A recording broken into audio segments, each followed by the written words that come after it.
The third installment in the Mission Impossible franchise vastly exceeds the one that came before it by merging many of the best aspects of the first film with the action-packed nature of the second, creating a truly enjoyable action spy thriller.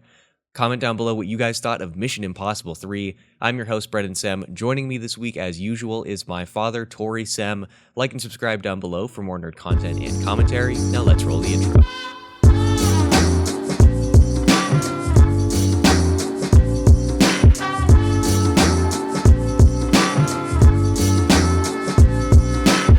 Mission Impossible 3 was released in 2006, and in it, IMF agent Ethan Hunt comes into conflict with a dangerous and sadistic arms dealer who threatens his life and his fiancée in response.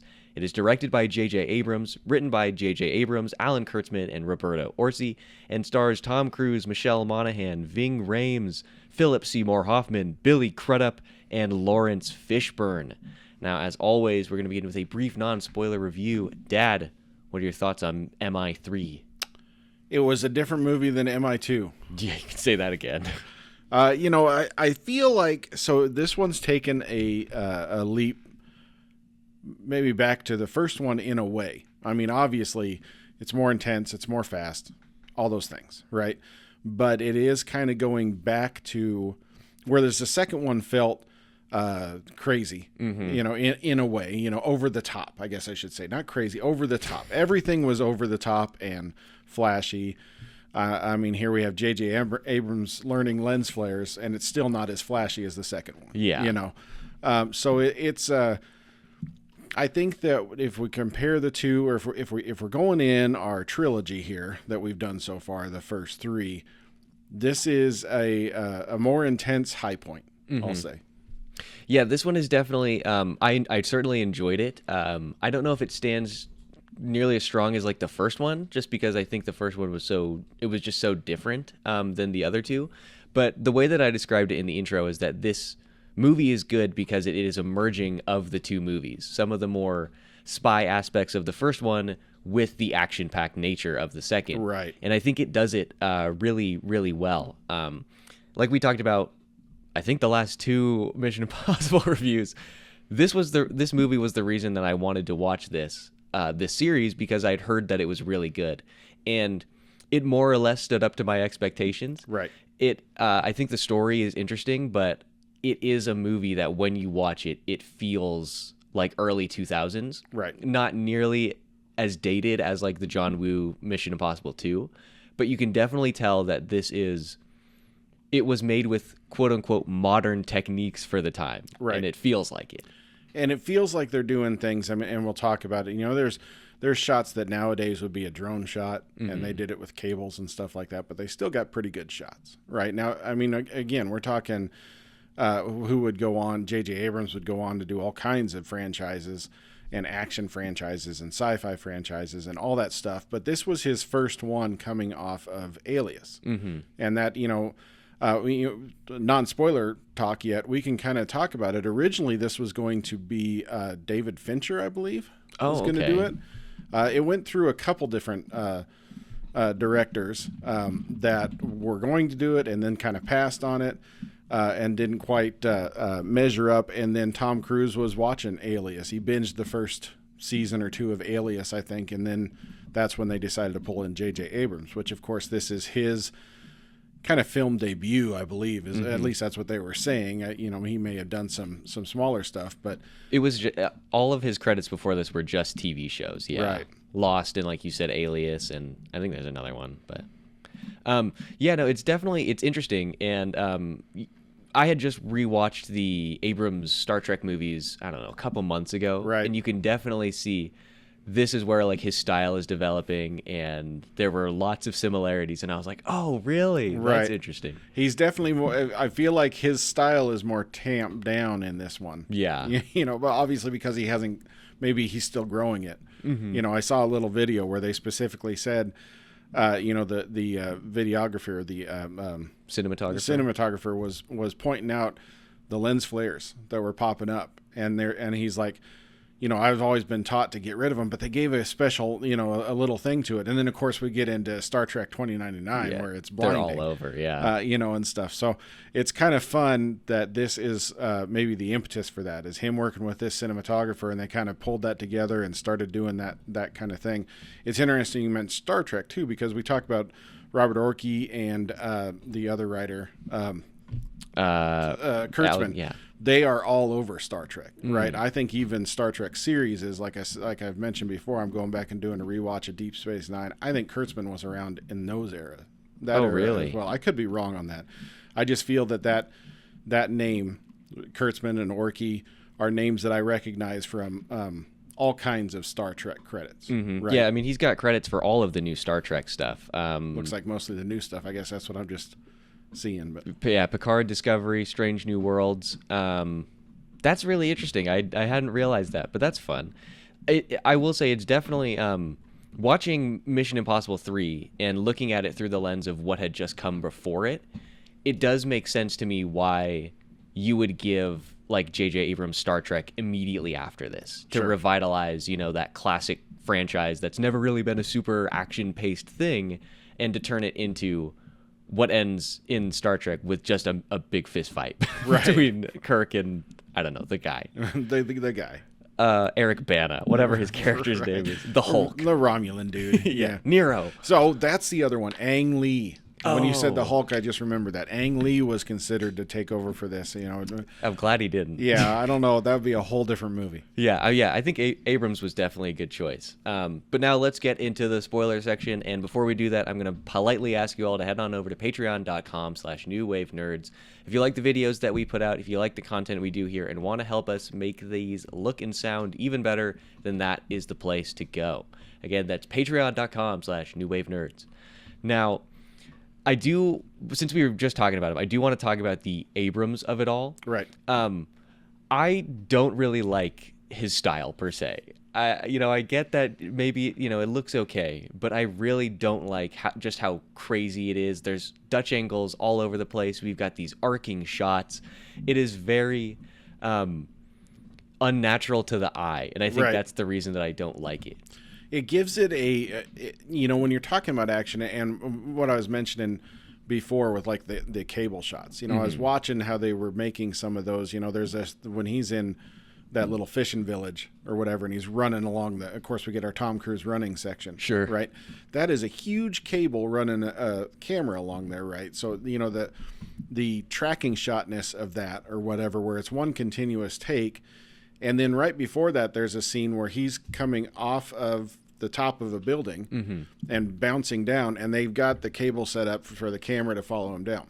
So those shots are, I think that they're a way to make you feel like you're in the action a little bit more. And I feel like that comes from, the Alias TV series kind of thing where you're trying to get that. I mean, Abrams has got the shaky cam, right, where he's always trying to be part of the shot, trying to make you feel like you're in that action. And I think that the action shots of that are good, but then you take that to a scene where they're just talking, and like you say, you've got the Dutch angles, you've got the odd camera placement, and it starts feeling a little disjointed. Yeah, I really don't like that. And it's another thing where it's like, I can't it's not like that's an Abrams only thing. I mean, we talked about that in the first Mission Impossible review, when they've got that interaction between Kittredge and Tom Cruise, which I will say, weird that Kittredge wasn't in this, right? But Lawrence Fishburne's great, so I'm not. I'm not can't argue with Larry. It. Yeah, that was a weird. I didn't expect Lawrence Fishburne at all. I mean, he works obviously. He's a great actor, and his role I felt was interesting and actually played into the story. Right, and then of course they're playing. Right away when they're pointing him at it as the guy who set up the backwater deal or whatever. That's not him. Yeah. Obviously, that's never going to be him. Yeah, it's never the first guy you point the finger at. Right. Speaking of the guy who we should point the finger at, though, we're obviously going to jump ahead a little bit. Dr. Manhattan is the bad guy. Right. That was weird. I felt like that's one of those things where I feel like you should have sort of prefigured that a little bit more early on.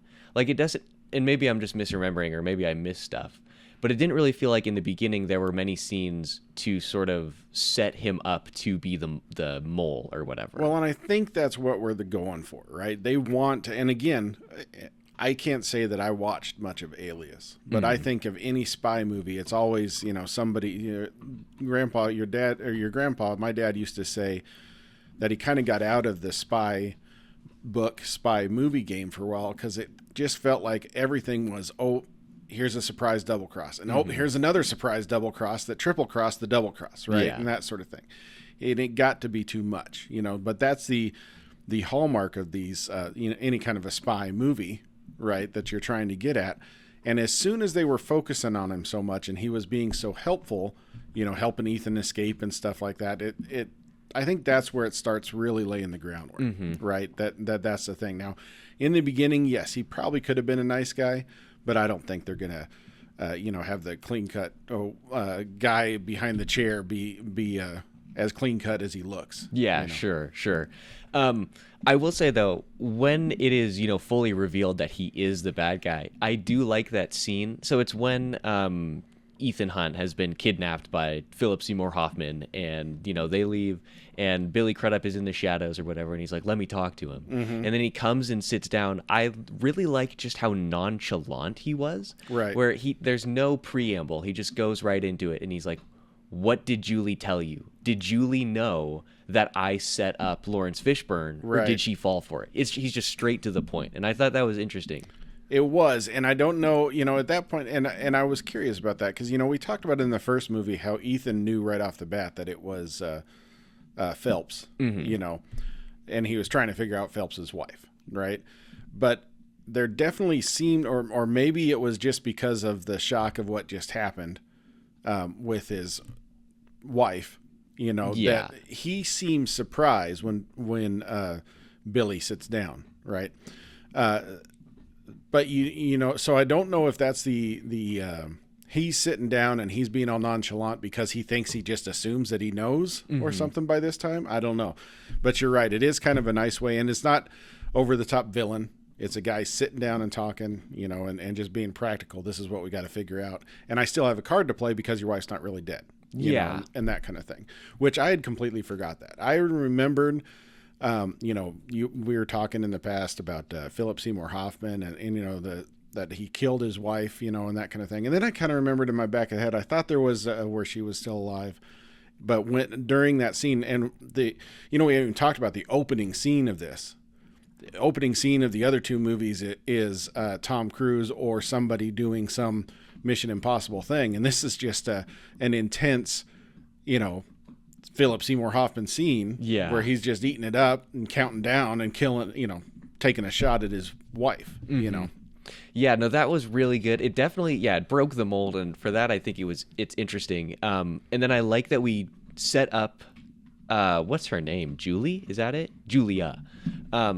I like that we set up the relationship there, and then immediately after, we get the credits, we cut to just Tom Cruise and her, like an engagement party or whatever it is.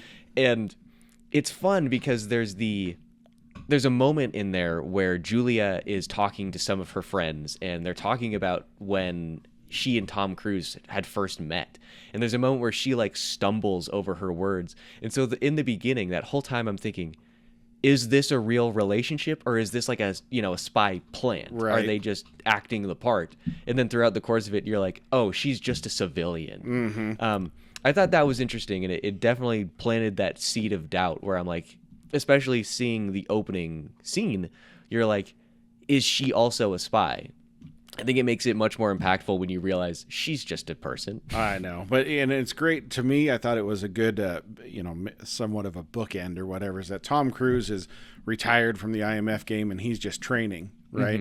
And then the first thing he has to do when he gets his wife free, is he's got the buzzing going off, and he has to train her how to use a gun enough that she ends up shooting, killing 3 people, reloading, and doing all this stuff, right? Or 2 people, or whatever, and the main bad guy. Right? Sure, yeah, Philly. So it's pretty fun that Tom Cruise, being this super IMF agent, is also the super trainer who can train somebody to take care of business in 3 seconds. Yeah, he's that good. Yeah, that was interesting. And I will say, you mentioned it before. The only thing about this movie that I knew was that Philip Seymour Hoffman killed his wife. Right. And I think I knew that because, I'd heard that just in general. And I think they even mentioned it in number 8 when they do the clip show. I think so. And I think if I remember right, and we will get to it when we watch more of these, but I think at the end of the next one, spoiler alert, she's not in the movie, but there's a scene where they're doing their after the big heist meetup, sure, and saying goodbye to everyone, and Luther looks off to the distance and sees her. Oh, and she's just kind of watching, and like she got I don't know if it's a witness protection thing or something like that, but he's just kind of watching. I can't remember. We're going to have to go back and rewatch it. Yeah. But beyond that, so that leads me to believe that yes, she's somehow written off, or everybody's told that she's gone so that she's safe, so that this kind of thing doesn't happen again. Well, and this is a bad thing to say, and it's going to sound bad, but when we got to the end of the movie, for the fact that it was so unsatisfying to me, because I was expecting her to die, and then the movie ends with them going on their honeymoon, which is a happy thing. It's nice for them. Yeah, you should be happy for him. But I was like, man, why is she alive still? It definitely made me feel like a bad person. Yes, you were ready for it, and you wanted that, and that would be a bold play, to bring Ethan back in by killing his wife. But no, it doesn't happen. It happens off screen, I guess. Super Ethan can't lose his wife. Whatever. He loses people all the time. They don't count. They're the red shirts. We forget. Yeah. Speaking of losing people. Oh, sorry. Were you going to say something? No, I think I'm going to say the same thing you are. Yeah. So speaking of losing people, we have the lady who's in there for very little time. But Lindsay Ferris, played by Kerry Russell. I liked the interaction between the two of them for as little as we see it. But I especially like the scene after Tom Cruise fully frees her, because the story plot point is that she's been kidnapped, and so they bring Ethan back in because he's got to go get her. Whatever. Basic story concept. Right. He breaks her free, and when they are getting out of the building, I really liked how easily they work together. Like you could tell that there's a relationship there because, he had trained her. And I enjoyed the fact that they took the time to write the sort of quote unquote tactical dialogue. Like when they're getting ready to move, they yell moving, or when she runs out, she instantly yells mag and says ready to move and stuff like that. It made him feel like an actual fighting force, which is something that I don't know we hadn't seen in either of the two previous movies. No. And I don't know if we see it since, to my memory. Well, and that's the thing is like I said, we've kind of, the last movie, of course, was, like we said, over the top, fighting hand to hand, all that kind of stuff, right? But yeah, it definitely shows you that they're not necessarily just a spy team. I think of spy movies, we think of the back deals, the masks, that kind of thing. But they're definitely, like you say, they're trained for this kind of thing. And she is I think he said it was his first student that he approved for the field work or something like that, or at least his best or something. There was some comment to that effect. I think it was first. And, it was interesting the way that, like you said, they work well together. And then, of course, that gives you why it hit him so hard when we've seen other red shirts go down. Yeah. But... Well, and sorry, I was just going to say the actual visual of it wasn't, but the concept of her death was brutal. See, now I think that is a little bit more. So I saw in some commentary that they were going for more gore, but they didn't want to. But I think that the way her eye flips, I mean, that's a strong. Yeah. That's always stuck in my head as I remember when this thing here, and it's always been one of them things that kind of freaked me out of it. I love my eyes, and yeah, when that thing is just enough to pop her eye out of direction, then you come back to her later, and that whole side of her face is a little bit rough, and stuff. But I've always thought that was one of the most, I'll have to say downplayed but intense ways of seeing someone die on screen. Obviously you go to the Final Destination things and the hubcap flies off the train and cuts the guy's head in half, that kind of thing is different. But in this instance, I've always thought that was a great way of depicting that. It's not a huge mess, or anything like that. It's not shocking in that way. But if you're looking right at her eyes and you're looking into her eyes, worrying about it, and you're waiting for the paddles, you got a few seconds left, and then all of a sudden, You know, Yeah. it's pretty intense. It was great. And I think if you had gone the more gory route, I agree. I don't think it would have hit. Definitely the emotional impact wouldn't have been quite so there, because I think if her head had just straight up exploded, you would be instantly taken out of the movie and be like, oh, this is a crazy effect. Yeah. But just seeing the eye is intense. And I love that, like, just that really short beat. It's like the 1 second after she dies when it's like a second of silence, and then the defibrillator beeps that it's ready to go. Yeah. It's really good writing. It is. And, you know, I like, you know, then the follow-up to that is him going home. And I like that they don't make his wife dumb. Yeah. Right? You know, I mean, he comes home, she can see that he's upset. And then later when he tells her he has to go on this other business trip, she knows something's going on. And, you know, I like that that's the thing, you know, and that it's not just it's not True Lies. You know, the Arnold Schwarzenegger, I don't know if you've seen that one. But, you know, I think we talked about it. Yeah, I mean, his wife is completely out of it, right, until it starts happening and that kind of thing. But she knows something's going on. She knows there's a little bit more to this or something like that. And it might be because he's reading lips at parties, you know, and stuff. But. Yeah. Oh, is that what it was? Yes. Oh, well, and see, that plays off later when Yeah. Billy Crudup or whatever is letting him out, and he's mouthing the words. That makes right? so much more sense. Chekhov's mouth reading. Yeah, that actually makes a lot of sense. See, and I didn't think about that because I can't read lips. So I was like, okay, well, I mean, how did he hear? Like, does he have his wife bugged or something? And that's, I was like, he's got super spy hearing, huh? And But then, you know, through the glass, and then later when he's reading Billy's lips, I thought, oh, that's what it was. Yes, I mean, they're showing that skill. So. Yeah, that makes so much more sense. But I agree. I agree with what you said. I like the fact that Julia isn't just like a damsel in distress. Right. You know, I've been obviously, if you've been paying attention to the channel, I've been absorbing a lot of Superman media lately. So I like the fact that Julia isn't like Margot Kidder Lois Lane. She's much more like Amy Adams Lois Lane. Right. She's competent, she's capable. And like you said, I think that plays out when we get to the end, when she's able to pick up the ability to shoot a gun in like 30 seconds flat. You know, all nurses or doctors. She might be a doctor. I don't know which one she was, whether she was a doctor or a nurse, but she obviously figured out that gunshot stuff pretty quick. One thing that really showed how different this movie was and sort of solidified the fact that it's like a merging between the first two was the fact that we don't get a heist scene in this movie. I was really excited. I was like, oh, how's he going to get the rabbit's foot this time? And then they just make the plan.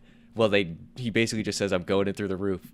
And then the next time we see him, he's just jumping out the building. Right. Like, and I'll be back in 30 seconds. And they talk about how it's a little bit longer or something. I can't remember the exact time, but yeah, he says, okay, I'll be back in a little bit. And you're right. We don't see any of it. I suppose we're supposed to get a little bit of our heist, our Mission Impossible heist when he breaks into the Vatican, and becomes a guest there. And then there's sneaking through all the gutters and stuff. Yeah. And I want to talk about that because that scene was really cool. And obviously there's a fun thing in that scene which sort of puts a new spin on stuff that happens before this. But I do like, I'm pretty sure this had to have been the movie where we get like the scene where he jumps off the building and acts as like a fulcrum to swing all the way to the other roof. That was fun. And when again, it was short. I would have liked to see the actual heist, but seeing him like dispatch the people on the roof so easily was really cool. While he's sliding down the thing, and the whole time I'm watching that, I'm thinking, where are those baseballs going? I mean, they're falling down to people down on the street. Yeah, it's a tile building. It would definitely kill some people. It's like, what do they say? Well, you could drop a penny off the roof of the Empire State and it would kill somebody. Well, you'd have to look into that. I think the Mythbusters crew took care of that. That's not true. I could be wrong on that, but don't try it. I mean, disclaimer: we're not going to try it ourselves. Yeah. Well, baseballs are heavier than pennies. That's true. Now those hurt. Just get hit with them. Sure. Yeah. So.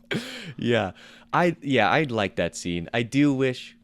Okay, so here's my problem, and this is my problem with everything J.J. Abrams.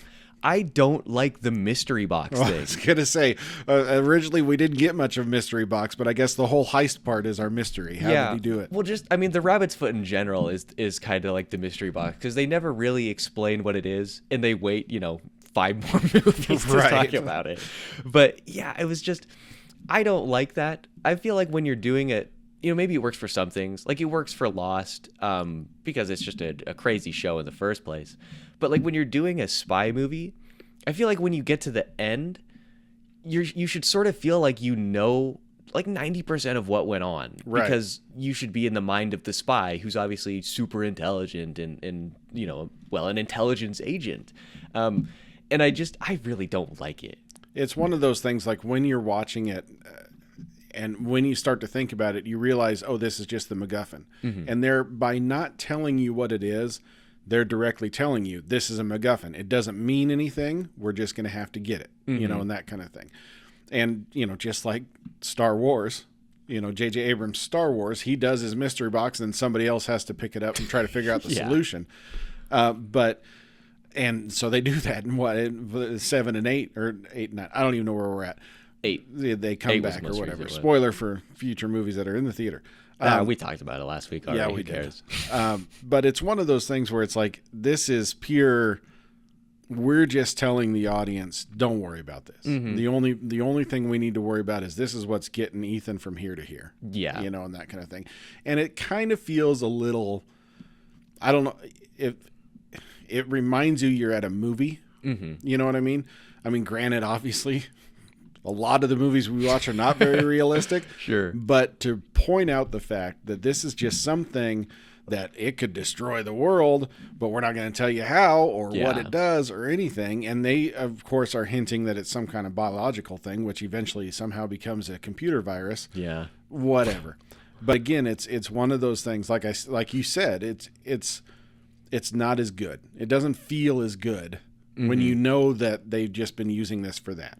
Yeah. Right. Well, the word MacGuffin is perfect, because the actual rabbit's foot doesn't matter in the story. Who cares? The only thing that matters is Julia, which is nice for that, human connection that we have with Ethan Hunt. You can identify with the fact that, oh man, this guy's fiance at this point's been kidnapped. Right. But yeah, it is a little bit annoying, especially when you see it in the beginning. You see the scene in the beginning with Julia being kidnapped. It really is just like, man, why do we even have to have the rabbit's foot? I mean, Right. At this point, you could just have it be Owen Davian has some personal grudge against Ethan, and the story would function the exact same. You'd have to figure out a reason for Owen Davian to, because the whole point is that he has to go steal a rabbit's foot in order to trade it for her. Sure. So you've got to have something there in order to get them back together. But you're right. It could have just been a revenge film, or this could have been a guy who, I mean, we could be talking. Die Hard with a Vengeance here, where the whole thing is, he dropped his brother out of a building, so now I'm going to torture him, and stuff while I'm doing my heist. Spoiler alert for Die Hard with a Vengeance. Is that the third one? Yeah. I can't remember the order and of with those. Samuel Jackson. There you go. Yeah. So between Lawrence Fishburne and Samuel Jackson, we got our two main geek connections there on about everything. But so when we are seeing that, you're right. It is and they've even said it's total MacGuffin. It's only there to drive, to be something that we have to do. But I will speak to one thing I was intent on was the Philip Seymour Hoffman of it all. Yes. Because I mean, here's a guy who's captured, right? He's taken prisoner, and what we're told is that just by knowing Ethan's first name, he figures out his fiance and kidnaps her right away within 5 minutes of him escaping. Yeah. I mean, Ethan's driving across town, and I love the part where, yes, they kidnap her, and he's rolling her out on the bed, and here Ethan's coming right in, running right next to him. He walks past her twice. Twice. I mean, that whole, and again, that feels a little like a Mission Impossible heist in that way, right? Because there's always a little something there where you're just kind of seeing this in the background that really makes a difference. So. Yeah, Philip, he is so good. I mean, of course, he's a great actor just in general. R.I.P. I was looking it up. I didn't realize that was 11 years ago. Yeah, it's been a while. It feels not that long. I could have, if you would have asked me, I would have said 5 years. Well, we were Hunger Games, right? And I think it was he couldn't finish the last one, right? Yeah, between 1 and 2. He had enough of his lines out there that they used him a little bit, but a lot of his lines got translated to somebody else because he passed between. Yeah. Brief sidebar: Did you ever watch The Master? I've never seen that one. Great. No. Joaquin Phoenix is the lead in that. Not important though. It's about a cult. But yeah, Philip Seymour Hoffman, so good. he is so menacing all the time. He's does that perfect, cold, calculated villain. It's a movie like this where I'm like, he could have been Lex Luthor. Yeah, he's come a long way from the guy in Twister who's supposed to be all weird. Yeah. But he's menacing. I mean, you mentioned when he gets kidnapped, he's menacing even then. Right. Because he's literally, and it's a classic villain line. He's tied up and he's like, you have no idea what you're dealing with. Mm-hmm. But he delivers it so well that you can forget that, like, again, classic villain line. Well, and he triggers Ethan to go a little nuts when we've never seen that before. And of course, that gets his name. Now, granted, I'm sure the connection with Billy Crudup Musgrave or whatever is the one that got him Julia in the first place. And as soon as he was able to figure out Ethan, from there, I assume they know who Ethan's woman is. Well, yeah, because, I mean, the first time we see Billy Crudup is when he's like, why didn't you send me an invite to the party or whatever? So he's got enough of that knowledge, and obviously that's the connection that gets there, but it's still pretty crazy. We are a minute after he's escaped, and he's got this plan down, and stuff. So yeah, and it shows something like that. Just the sheer speed of that shows like how this guy could be like the premier black market arms dealer in the world, right? And have like 3 pictures of him total, even though presumably he'd been doing it for years or whatever. Right. He's really good. Now I think we should start talking about the Vatican scene. Yes. You mentioned it earlier. I really enjoyed being able to see how the masks were created, and but the part about that sort of made me set in the fact that this movie's good is when Ethan is putting the mask on, and it's such a smooth transition from it clearly being Tom Cruise in a prosthetic mask to being Philip Seymour Hoffman. Yeah. It looked so smooth. And they know that mask stuff is the Mission Impossible bread and butter, right? I mean, it started with the first movie and, of course, the show. And that whole thing has just gone on, And I know that when we get into later movies, they make fun of it because that machine doesn't work. Sure. And that sort of thing. So that's always fun. But I think that you're right. When they got that down, that transition down, I think it works out really well. And that, it also speaks to the actors, right? It speaks to Tom Cruise, Philip Seymour Hoffman being able to do that stuff, that line, or walk the line between both of them. And we go back to John Woo. It's like Face Off. It's amazing, Yeah.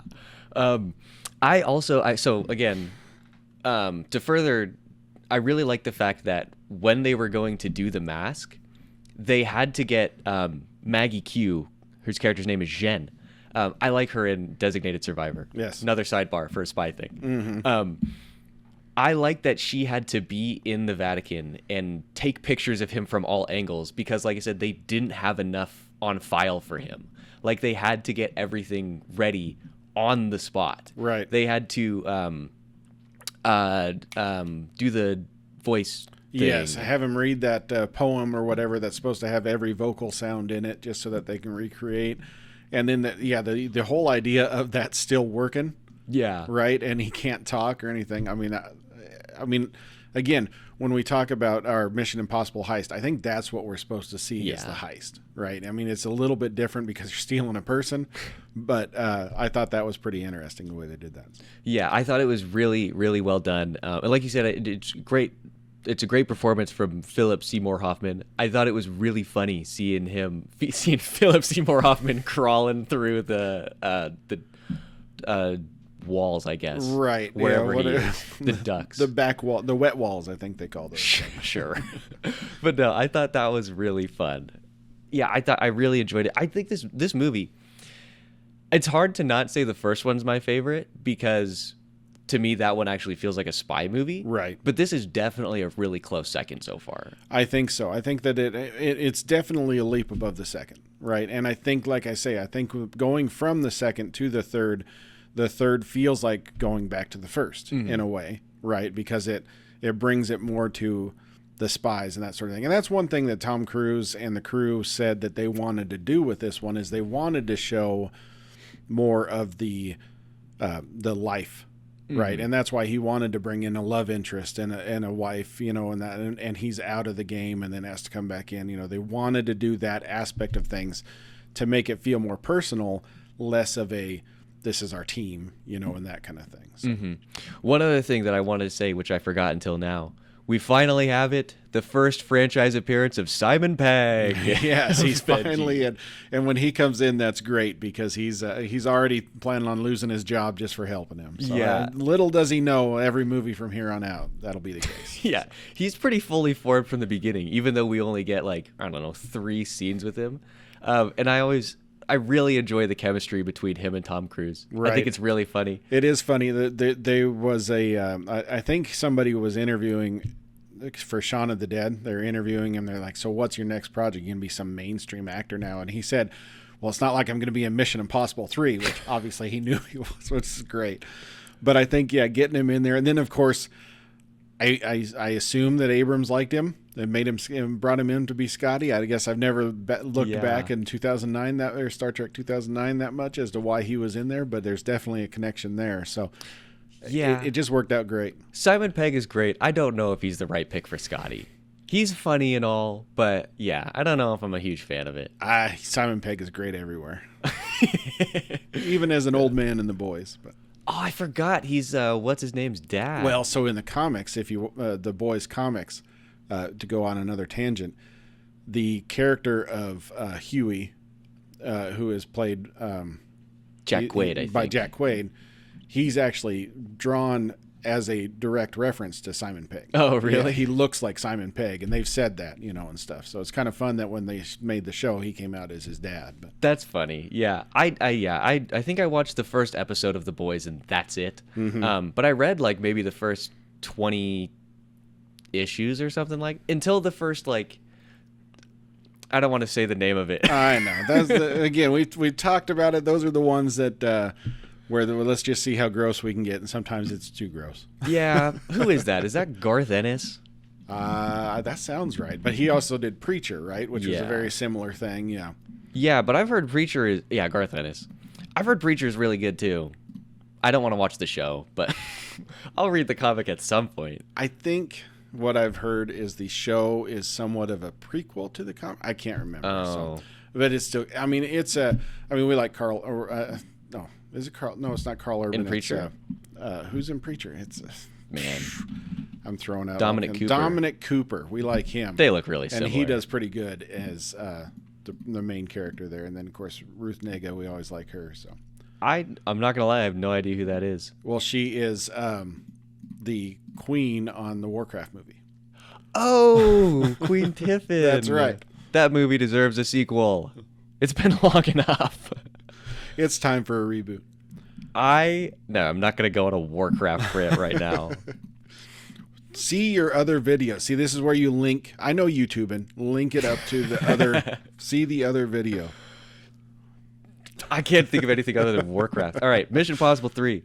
I do want to say that I don't know if the support crew in this movie is necessarily as good as in the first one. Well, and I wondered because that guy's name is Declan. Wasn't that the name of the bad guy in the second movie? I mean, obviously they're not the same character. I don't remember. Why is that sticking out in my head that his name was it was a D something, wasn't it? Pembrose, I think, is the last name. Yeah, Sean. Oh, his real name is Duke Ray Scott. Duke, that must have been it. Man, I was all over the board. Declan is definitely the name of somebody from some nerd property, though. Yes, and I don't think that character was useful at all. I don't think he. Now we like you discussed. We like Maggie Q. But John Reese, whatever his name is, he didn't do much for us. Now, I don't know if he was some up-and-coming actor from another show they were trying to bring in, like I think it's the fourth one, they bring in Jeremy Renner, right? I mean, these are named people that they're trying to bring in and make part of the franchise. But this guy, he just didn't pull out or take care of anything for me. So, man, what movie was I watching? Man, it's not this one. There was some that I just watched that had, do you remember... We're talking about J.J. Abrams. Why am I typing the Lost? In Lost, there's the guy who is spoilers for Lost. Minimal spoilers. I think it's in the first season. But he's the guy who's from the other camp who sneaks onto the main crew or whatever. He was in Mission Impossible 2. Is that what it was? That's Yes. Yeah, he was the guy doing the computer. Yeah, we didn't talk about it last week. I remember looking that up because in my head, I thought he looked like a young Pedro Pascal. The quick glimpse I got. That's fair. So I went out to IMDb and took a quick look and like, oh no, it's him. Because he's got this very similar facial structure and stuff. But he definitely does. Why is Jorge Garcia top billed on IMDb for Lost? Hey, well, he's in the most episodes, it looks like, behind Josh Holloway. He's in the same amount of episodes as literally all of the main cast. That's surprising because I saw like maybe the first 3 seasons of that show and I fell off. I had too much mystery box. Then how do you know how the mysteries get solved? They all get wrapped up perfectly. I'll tell you that. That's what I hear. Yes. Matthew Fox, at least in the beginning, is definitely the main guy. Oh, he is, and he is throughout. I mean, he's the focal point even in the finale, and stuff. So I mean, he is the focal point of the show. I agree with you. I don't know. They're definitely not going alphabetical order there, but maybe that's order of appearance. Maybe Jorge was the first one we saw. I don't know. Because, I'm sure, it's been so long since I watched it, but I'm sure the opening, the opening starts with him on the beach, and I think Matthew Fox is the first one we see. Licks his face. Yeah. Yeah, and then he runs off in the, I don't know. That's a show that every once in a while I'm like, I should just finish it. I've been considering a rewatch just to see, because I've never, other than watching it through live and then seeing the finale and stuff, I've never gone back for a rewatch. So. Yeah. I never... It's 7 seasons, 6 seasons. I can't do that. Well, I think one of those seasons might be a writer's strike season. I mean, it is network television back in the day. So, I mean, I think, are you talking, what was it? I think that was 2000. Yeah, so... roll down. Are we in the 20 episode seasons? Oh, yeah. Yeah. These are full seasons of stuff. Yeah, this is serious. This is when TV was really full of filler. This show is like, it's 90% filler, though. I mean, this is the type of show where it's like they write the one episode and then they have something fun happen at the end and then they spend the whole week scrambling, figuring out how to resolve it in the next episode, and it doesn't even get resolved because we get a new mystery. Well, yeah. Then the smoke monster sounds like a dinosaur out in the trees. Spoiler alert. About the smoke monster. Oh, man. Well, there you go. You Patreon subscribers, you get us in there, you get your name in there, and you tell us, do you want a Lost retrospective? If we get $1,000 a month, we'll go through. I mean, the whole point of My Father Before Me is that I make him watch whatever I want. So you guys tell us, are we watching Lost? So. Man. I forgot that the lady from Ant-Man and the Wasp is in this, though. Whose name I don't remember. Evangeline Lilly? That's right. All but one episode. That's surprising. It is crazy, though. You look at like these, like the main people we get from season 1, and they're in basically every episode. Well, maybe Matthew Fox was a with or something, or an and. We don't know. You know how they do that. Maybe that's a good point. I guess sometimes IMDb notes that. Yeah, because back to Mission Impossible 3, wasn't the same that Philip Seymour Hoffman was credited? I'm sure, because he's our second Academy Award winner, because Jon Voight in the first was Academy Award winner. Yeah. I mean, it's we're getting the names in here. So let's see. He won one Oscar, which is strikingly low, for Capote, which is another one that I really want to watch. Yeah, I've heard that one's pretty good. He did get nominated for The Master, though. So, and I've heard that one's good about 12 minutes ago. But all right. Oh, he got nominated for a Saturn Award, Best Supporting Actor in MI3. I guess this would be a sci-fi. Man, the Saturn, they just do whatever. They run with it. Anything that they say sci-fi, fantasy, horror, but it's just any genre movie whatsoever. Anybody who runs as fast as Tom Cruise makes it a fantasy movie. But Dad, any final thoughts on Mission Impossible 3? I don't think so. I think if you made it through 2, definitely watch 3. How about that? That's fair. Because I think that it's a step up, and I think that this helps set some tones for the rest of the series, franchise, right? Because I think that we get back to, like I say, what we liked about the first one while adding in maybe a little bit more over-the-top excitement. Mm-hmm. And I think I mentioned last time, John Woo was the only director not asked back for a sequel, so I think that Abrams was asked back you know. Yeah. And I don't. He was like, I'm too busy in space. Yeah, he's got all the Star Trek, which is interesting because there's something we didn't talk about here, and I was kind of going to go through this, and I forgot to mention it. We talked about how there were different directors. When Abrams was finally going to come on, he was busy with, and Tom Cruise wanted him. He was busy because of Lost and that sort of thing. So that pushed the filming of this out a little ways. And then, so Tom Cruise went and did War of the Worlds, Spielberg movie, all right? And Paramount was getting a little nervous because they let him do this movie called Vanilla Sky, which was I've seen the poster. Not a great Tom Cruise movie, not a great Tom Cruise movie, but they wanted to make sure they got another Mission Impossible because they're the distributors. We talked about it's the Cruise publishing company. Production company, but they're the publishers or something like that. Right.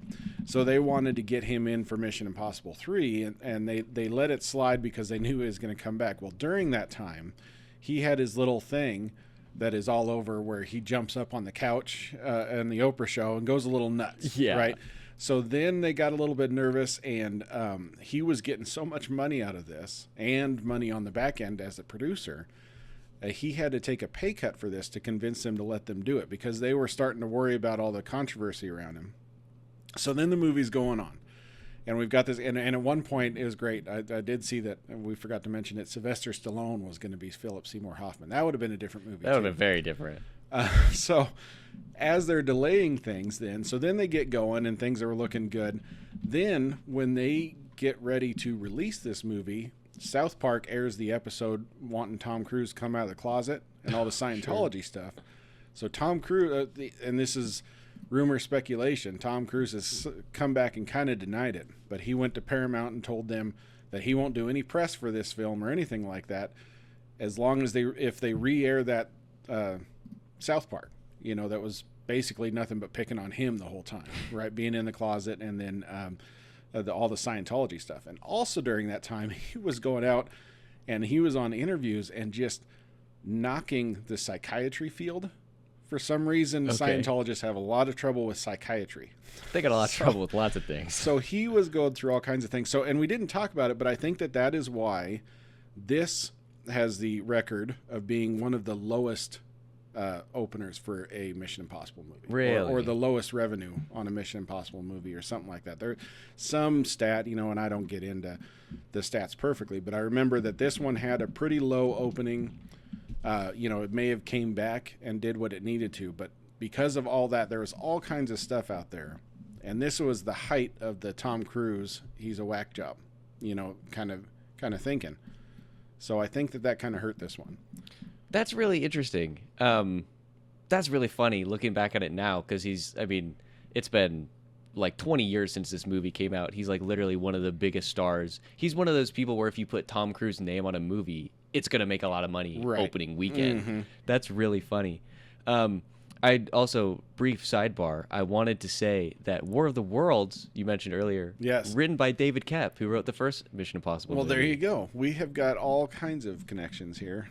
And I wonder if that's I don't know if War of the Worlds was a Tom Cruise publisher or production company one, but I don't know. That movie's not that great. But yeah, it looks like, at least comparing the first three, Mission Impossible 3 is the lowest opening weekend, which is, again, kind of surprising, especially when you have, granted, Tom Cruise, controversy, blah, blah, blah. Right. But then you also have Philip Seymour Hoffman, who the only movie before this was Capote. He just won an Oscar. Just won his Oscar. Granted, maybe a lot of people's reference for him was the dude from Twister, but who knows? Sure. Yeah. Well, I loved him in what was he was in Patch Adams with Robin Williams. That's a feel good movie in a way, and stuff. So I remember him from that. He's been all over the place, of course. But yeah. All right. Final note.